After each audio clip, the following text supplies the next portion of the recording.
I was inspired to write this story back in early 2004, which on the surface was a pretty difficult time in my life.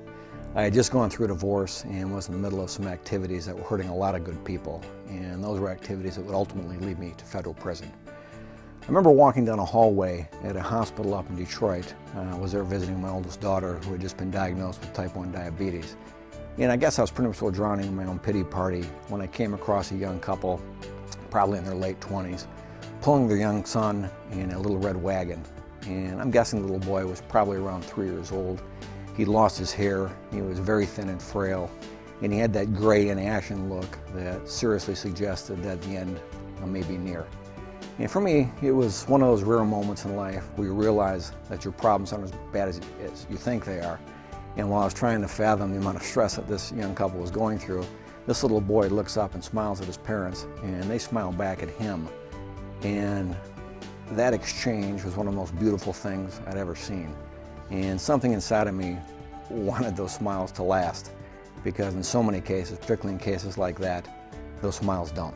Over the next couple of years, I continued to head down the wrong road in life and continue to hurt everyone around me. And somehow in the middle of that destruction, I had managed to scribble around 1,000 pages about a magical character who shows up at a hospital in a small Michigan town that makes smiles last. At the end of 2007, I ended up in federal prison, and the story got scrapped.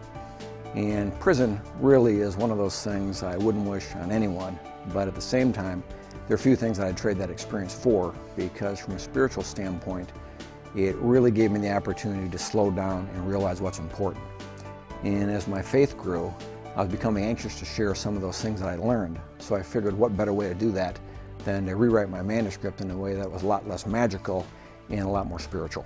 You know, I'd never submitted the story to a traditional publisher, didn't know anything about getting an agent, and I really was attracted to the idea of the control you have when you self-publish. I have a niece that loves doing research. She knew what we were looking for, and she sent me a link with WestBow's information and a handful of pretty good reviews. So I gave them a call and started speaking with my publishing consultant, Jeremy Weddle. And what initially separated WestBow from everyone else was the way Jeremy listened. And instead of jamming stuff at us, he listened to what we wanted. Ultimately, no one compared to what WestBow had. And when you throw the icing on the cake that Thomas Nelson is the driving force behind WestBow, our decision was made.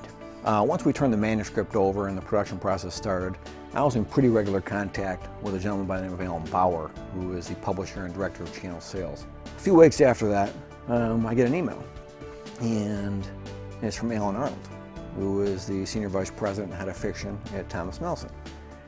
And the email basically says, congratulations, on your stories. We've got someone here that's a big fan of it. We've also got one of our editors reading it. And I was wondering if you might be open for a conversation somewhere down the road to talk about your book and maybe writing some other stories. So I kind of remember staring at the email, and I looked up and said, boy, let me fast and pray on this one for a while. Yes.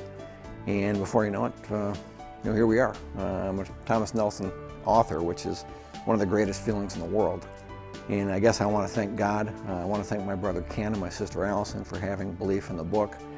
And I want to thank all my friends at WestBow, because without you guys, this incredible journey never would have happened.